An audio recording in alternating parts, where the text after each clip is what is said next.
Question 1. A 68-year-old male presents with sudden onset of crushing chest pain, shortness of breath, and diaphoresis. His skin is cool, pale, and clammy. Which of the following conditions should the EMT most suspect? A. Acute bronchitis. B. Myocardial infarction. C. Pneumonia. D. Hyperglycemic crisis.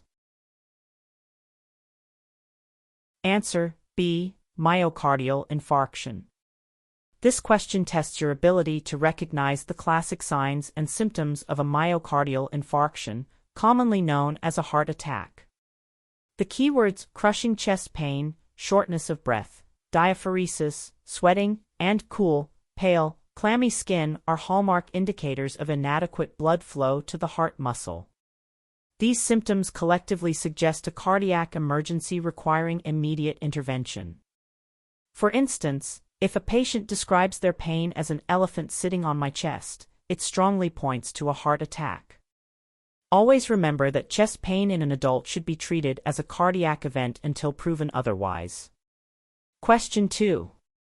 When performing bag valve mask, BVM, ventilations on an adult patient, what is the most appropriate rate for delivering breaths? A. 6 to 8 breaths per minute.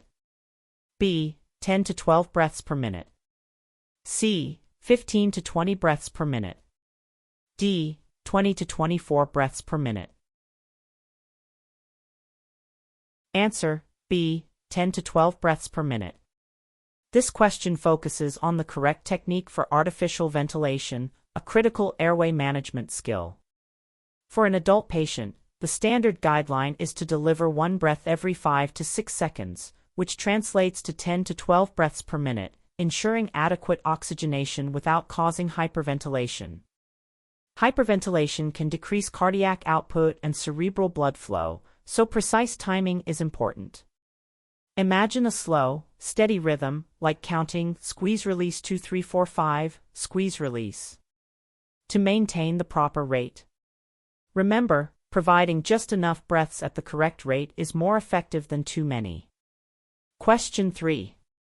What is the primary purpose of the Glasgow Coma Scale, GCS, in prehospital care? A. To assess pain level. B. To determine a patient's emotional state. C. To evaluate the patient's level of consciousness. D. To measure blood pressure. Answer: C. To evaluate the patient's level of consciousness. The Glasgow Coma Scale, GCS, is a standardized tool primarily used to assess and monitor a patient's level of consciousness, especially after a head injury or medical emergency. It evaluates 3 areas: eye-opening, verbal response, and motor response, assigning a score to each for a total GCS score. For example, a patient who opens their eyes spontaneously, is oriented to person, place, and time, and obeys commands would have a perfect GCS score of 15. A low GCS score indicates a significant impairment in brain function, so use it to quickly gauge and track neurological status. Question 4. You arrive on scene to find an unresponsive patient who was reported to have taken an unknown quantity of pills. The scene is secure. What is your immediate priority after ensuring scene safety and personal protective equipment, PPE? A. Obtain a detailed medical history from family. B. Perform a rapid head-to-toe trauma assessment. C. Initiate a primary assessment to identify life threats. D. Prepare for immediate transport to the hospital.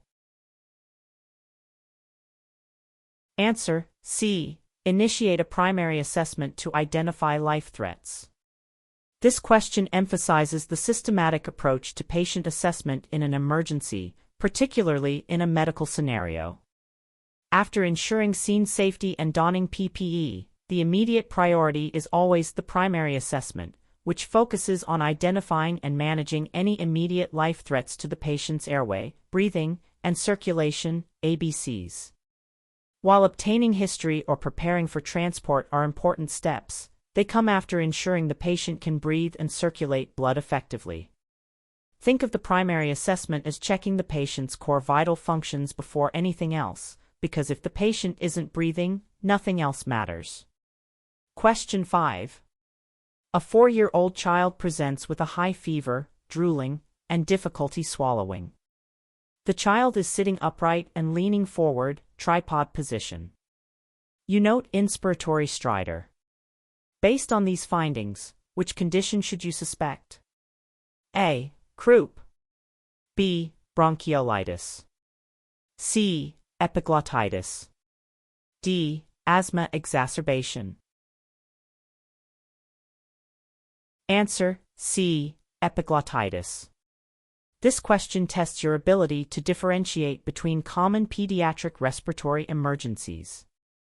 The combination of a high fever, drooling, difficulty swallowing, tripod positioning, and inspiratory stridor in a child strongly points to epiglottitis, a serious bacterial infection causing swelling of the epiglottis. Unlike croup, which often presents with a seal-bark cough and usually lower fever, epiglottitis is a true airway emergency. When you see a child in this position with these signs, remember that it is a critical situation requiring minimal stimulation and rapid transport. Question 6. What is the most common cause of cardiac arrest in infants and children? A. Traumatic injury. B. Sudden infant death syndrome, SIDS. C. Respiratory arrest. D. Congenital heart defects. Answer: C. Respiratory arrest. This question highlights a fundamental difference in the causes of cardiac arrest between adults and pediatric patients. Unlike adults, where cardiac arrest is typically caused by a primary cardiac event, infants and children most often experience cardiac arrest secondary to respiratory arrest or shock.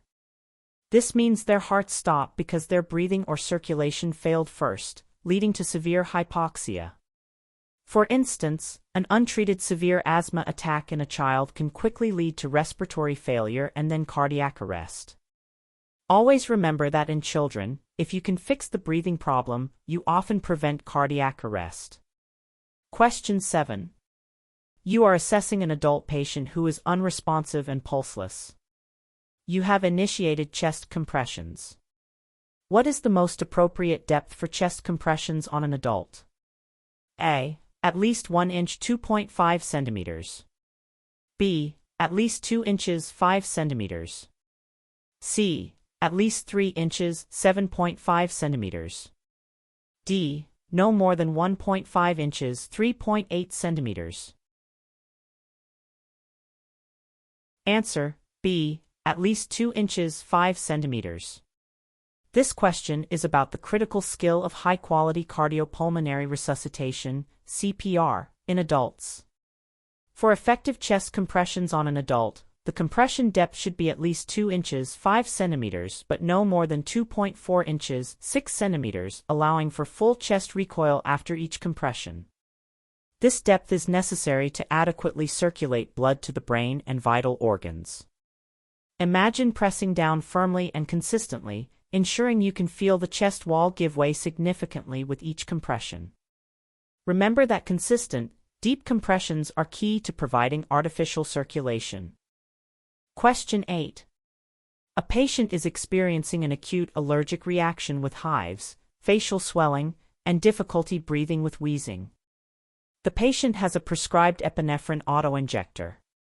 After ensuring safety and performing a primary assessment, what is the next most appropriate action? A. Administer an oral antihistamine. B. Assist the patient with their prescribed epinephrine autoinjector. C. Administer supplemental oxygen via nasal cannula. D. Transport immediately without intervention. Answer: B. Assist the patient with their prescribed epinephrine autoinjector. This question tests your knowledge of managing severe allergic reactions, anaphylaxis, and the appropriate use of epinephrine. The symptoms described, hives, swelling, and difficulty breathing with wheezing, are classic signs of anaphylaxis, a life-threatening condition. Epinephrine is the definitive treatment for anaphylaxis because it constricts blood vessels and relaxes airway smooth muscles. While oxygen and transport are important, administering the patient's epinephrine is the most critical immediate intervention to reverse the reaction. Think of epinephrine as the life-saving drug that stops the allergic cascade. Question 9. What is the most important consideration when providing care to a patient who has experienced a significant traumatic brain injury, TBI? A. Preventing hypothermia. B. Maintaining adequate cerebral perfusion. C. Managing localized pain. D. Preventing aspiration of oral secretions. Answer: B. Maintaining adequate cerebral perfusion. This question focuses on the core physiological goal in managing traumatic brain injuries. The most critical consideration in TBI care is to maintain adequate cerebral perfusion, meaning ensuring sufficient blood flow and oxygen supply to the brain. This is primarily achieved by maintaining a patent airway, adequate breathing, and a stable blood pressure to prevent secondary brain injury from hypoxia or hypotension. For example, if a patient's blood pressure drops, the brain won't get enough blood, worsening the injury. Remember that the brain is very sensitive to changes in oxygen and blood flow, so protecting it is paramount. Question 10. You are assessing a patient experiencing severe respiratory distress. You note absent breath sounds on the left side of the chest, tracheal deviation to the right, and jugular vein distension, JVD. These findings are most indicative of what condition? A. Simple pneumothorax. B. Spontaneous pneumothorax. C. Hemothorax. D. Tension pneumothorax. Answer: D. Tension pneumothorax. This question requires you to identify a specific, life-threatening chest injury. The combination of absent breath sounds on one side, tracheal deviation away from the affected side, and jugular vein distension, JVD, are classic signs of a tension pneumothorax. This occurs when air enters the pleural space but cannot escape, causing increasing pressure that collapses the lung and shifts the mediastinum, impairing heart and lung function. This is a critical emergency requiring immediate intervention to relieve the pressure. Always remember that tracheal deviation and JVD in a trauma patient with respiratory distress are red flags for a tension pneumothorax. Question 11. Which of the following is an example of an immediate life threat identified during the primary assessment? A. A closed deformity of the lower leg. B. A complaint of minor back pain. C. Shallow, agonal respirations. D. A history of diabetes. Answer: C. Shallow, agonal respirations.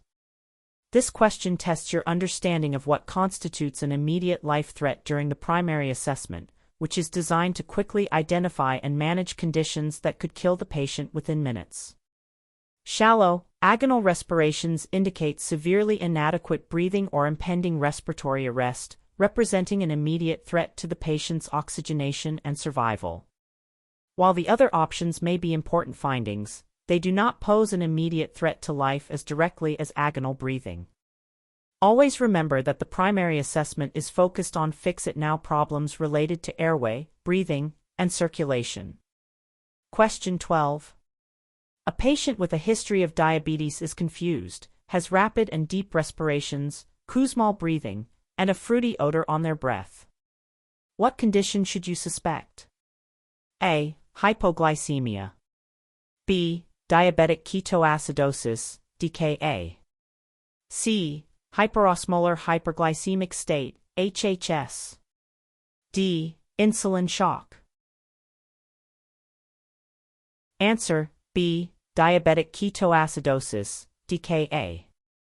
This question describes the classic presentation of diabetic ketoacidosis, DKA, a serious complication of uncontrolled diabetes. The key indicators are confusion, rapid and deep Kussmaul respirations, the body's attempt to blow off excess carbon dioxide to correct acidosis, and a fruity odor on the breath, which results from the production of ketones. Unlike hypoglycemia, where blood sugar is low, DKA involves very high blood sugar and a buildup of harmful acids. Recognizing these specific signs helps differentiate DKA from other diabetic emergencies. Question 13. When using a non-rebreather mask to deliver oxygen, what is the minimum flow rate to ensure adequate oxygen delivery and prevent rebreathing of exhaled gases? A. 4 to 6 liters per minute, LPM. B. 8 to 10 liters per minute, LPM. C. 10 to 15 liters per minute, LPM. D. 15 to 20 liters per minute, LPM. Answer: C. 10 to 15 liters per minute, LPM. This question addresses the proper administration of oxygen using a non-rebreather mask, a common device for high-flow oxygen delivery. To ensure that the reservoir bag remains inflated and the patient is not rebreathing their exhaled carbon dioxide, the flow rate should be set to a minimum of 10 to 15 liters per minute, LPM. If the bag deflates during inspiration, it indicates an insufficient flow rate. Think of it this way: you need enough oxygen flowing to keep the reservoir bag full, providing a high concentration of oxygen without mixing it with room air. Question 14. You are called to a construction site for a patient who has fallen approximately 20 feet onto concrete. Which of the following describes a significant mechanism of injury? A. A fall from standing height. B. A fall from less than 10 feet. C. A fall greater than 15 feet. D. A fall onto a soft surface. Answer: C. A fall greater than 15 feet. This question tests your understanding of a significant mechanism of injury, MOI, in trauma, which helps predict the potential for serious internal injuries. For an adult, a fall greater than 15 feet, or 3 times the patient's height, is considered a significant MOI because the kinetic energy involved greatly increases the risk of severe, often unseen, injuries. Even if the patient appears superficially well, this type of fall warrants a high index of suspicion for internal trauma. Always assume serious injury with a significant MOI, even if the patient says they feel fine. Question 15. A patient presents with a sudden onset of unilateral weakness, slurred speech, and facial droop. The most appropriate initial action in the pre-hospital setting is to A. Administer aspirin. B. Administer oral glucose. C. Determine the time of symptom onset. D. Prepare for immediate intubation. Answer: C. Determine the time of symptom onset. This question focuses on the critical initial assessment and management of a suspected stroke patient. The symptoms described, unilateral weakness, slurred speech, and facial droop, are classic signs of a stroke. Determining the exact time of symptom onset, last known normal, is paramount because it dictates eligibility for time-sensitive hospital treatments, such as thrombolytic therapy. While the other options may be relevant in different scenarios, getting the time last seen normal is the most crucial piece of information for stroke management. Remember, time is brain when it comes to stroke care. Question 16. What is the proper procedure for assessing a patient's pulse for the primary assessment in an adult? A. Palpate the radial pulse for 30 seconds. B. Palpate the carotid pulse for no more than 10 seconds. C. Auscultate the apical pulse with a stethoscope. D. Palpate the femoral pulse for 15 seconds. Answer: B. Palpate the carotid pulse for no more than 10 seconds. This question focuses on the correct technique for quickly assessing circulation during the primary assessment. For an adult patient, the carotid pulse in the neck is the most accessible and reliable central pulse to palpate. It should be assessed for no more than 10 seconds to quickly determine if a pulse is present and to avoid delaying chest compressions if no pulse is found. Checking a radial pulse, while useful, is less reliable in patients with poor perfusion, and an apical pulse requires a stethoscope, which is not part of the initial rapid assessment. Always check the carotid pulse for presence and quality quickly. Question 17. You are managing a patient who has significant external bleeding from a laceration on the forearm. After direct pressure with a sterile dressing, the bleeding continues.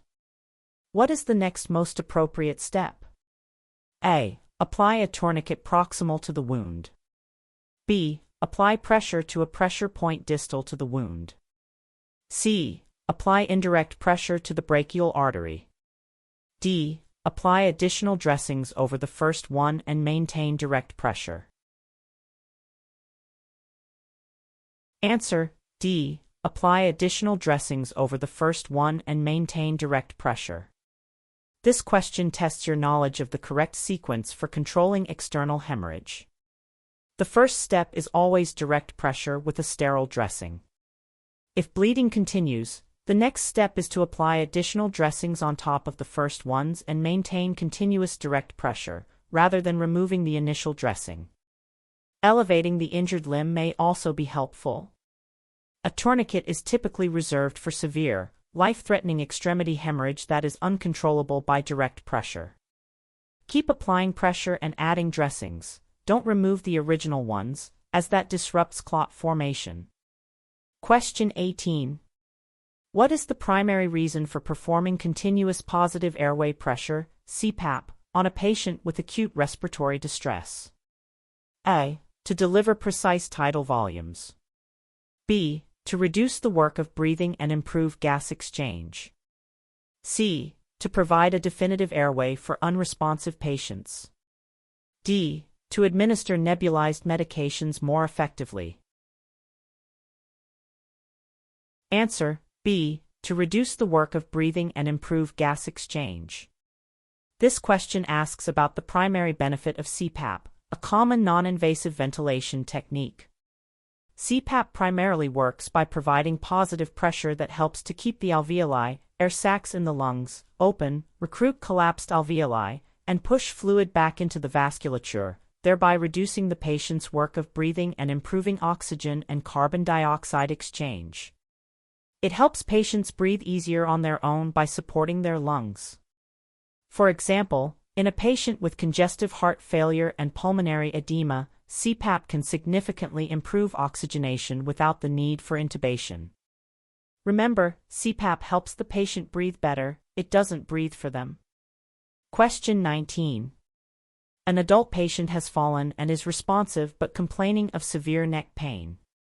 What is the most appropriate initial action? A. Assist the patient to a comfortable position. B. Apply a cervical collar and manually stabilize the head and neck. C. Perform a detailed neurological examination. D. Administer pain medication. Answer: B. Apply a cervical collar and manually stabilize the head and neck. This question addresses the critical initial management of a suspected spinal injury. Given the mechanism of injury, fall, and the complaint of severe neck pain, spinal immobilization is immediately indicated to prevent further injury to the spinal cord. Manual stabilization should be maintained until a cervical collar is applied and the patient is secured to a backboard or equivalent spinal motion restriction device. Never allow a patient with suspected spinal injury to move their head or neck freely. Always prioritize protecting the spine when there is a potential for injury. Question 20. Which of the following medications is classified as a bronchodilator and is commonly used for acute asthma attacks? A. Nitroglycerin. B. Aspirin. C. Albuterol. D. Naloxone. Answer: C. Albuterol. This question tests your knowledge of common prehospital medications. Albuterol is a rapid-acting bronchodilator, meaning it relaxes the smooth muscles around the airways, making it easier for air to move in and out of the lungs. It is a primary medication for acute asthma attacks and other respiratory conditions involving bronchoconstriction. Nitroglycerin is for chest pain, aspirin for cardiac events, and naloxone for opioid overdose. If a patient is wheezing and has difficulty breathing, remember albuterol is often the answer. Question 21. What is the most common route of exposure for carbon monoxide poisoning? A. Ingestion. B. Injection. C. Inhalation. D. Absorption. Answer: C. Inhalation. This question focuses on common toxicological exposures and their routes. Carbon monoxide is a colorless, odorless gas that binds to hemoglobin in red blood cells much more readily than oxygen, leading to cellular hypoxia. The most common route of entry into the body for carbon monoxide is inhalation, often from faulty heating systems, vehicle exhaust, or fires in enclosed spaces. Since you cannot see, smell, or taste it, it's crucial to have working carbon monoxide detectors in homes. Remember, if you suspect carbon monoxide, get the patient and yourself to fresh air immediately. Question 22.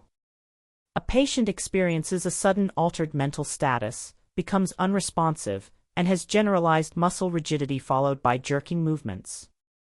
This description is most consistent with what medical emergency? A. Syncopal episode. B. Stroke. C. Seizure. D. Hypoglycemic event. Answer: C. Seizure.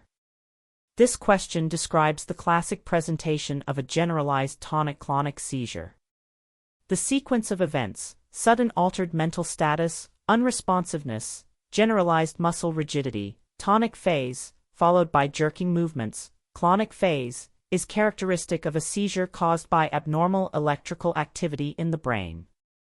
While stroke and hypoglycemia can cause altered mental status, they typically do not involve the characteristic tonic-clonic movements. When you witness these types of muscle movements and altered consciousness, think seizure. Question 23. What is the purpose of capnography, ETCO2 monitoring, during prehospital care, especially with advanced airway management? A. To measure oxygen saturation. B. To confirm proper placement of an endotracheal tube. C. To assess blood glucose levels. D. To monitor blood pressure trends. Answer: B. To confirm proper placement of an endotracheal tube. This question tests your knowledge of capnography, a crucial monitoring tool. Capnography measures the amount of carbon dioxide in exhaled breath, ETCO2, providing immediate, continuous feedback on ventilation effectiveness and, critically, confirming proper placement of an advanced airway device like an endotracheal tube. If the tube is in the esophagus instead of the trachea, there will be little to no CO2 detected. While it also helps monitor ventilation, its primary immediate use post-intubation is placement confirmation. Think of capnography as your essential safeguard for ensuring your airway adjunct is in the right pipe. Question 24. A patient is found unconscious in a hot environment. Their skin is hot and dry, and they have no sweating. What is the most likely heat-related emergency? A. Heat cramps. B. Heat exhaustion. C. Heat stroke. D. Heat syncope. Answer: C. Heat stroke. This question differentiates between various heat-related emergencies. The combination of an unconscious patient, a hot and dry skin presentation, and the absence of sweating are classic signs of heat stroke, which is a life-threatening medical emergency.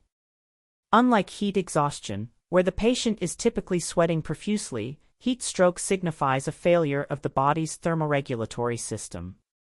This is a critical distinction because heat stroke requires aggressive cooling and immediate transport. Remember, hot and dry skin with altered mental status in a hot environment equals heat stroke. Question 25. Which of the following legal principles requires EMTs to act in a reasonable and prudent manner, as another EMT with similar training would act in the same situation? A. Implied consent. B. Duty to act. C. Standard of care. D. HIPAA. Answer: C. Standard of care. This question explores a fundamental legal principle governing pre-hospital care. The standard of care refers to the level of care that a reasonably prudent EMT with similar training would provide in the same or a similar situation. It guides your actions and ensures consistency and quality in patient care, protecting both the patient and the provider. Implied consent relates to treatment for unresponsive patients, duty to act requires you to provide care, and HIPAA relates to patient privacy. Always strive to meet or exceed the standard of care in every patient encounter.